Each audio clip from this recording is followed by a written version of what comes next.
So this is the new EKEN doorbell installed.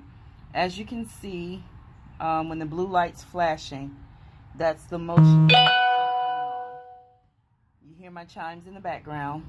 It's a really great camera. The clarity of the video is wonderful.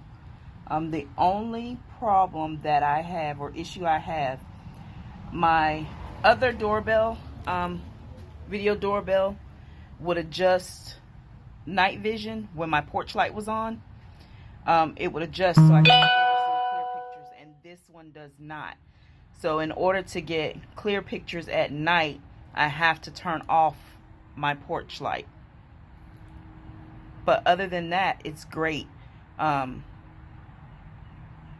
Really sensitive to motion. Great clear pictures and videos. But other than that, really good brand. Living room. Those are called gnomes.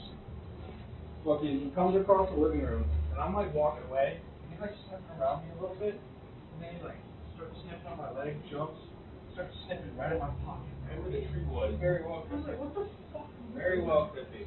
So what made you decide that you said, fuck it, I'm getting a dog? Yeah, I literally just said, fuck it.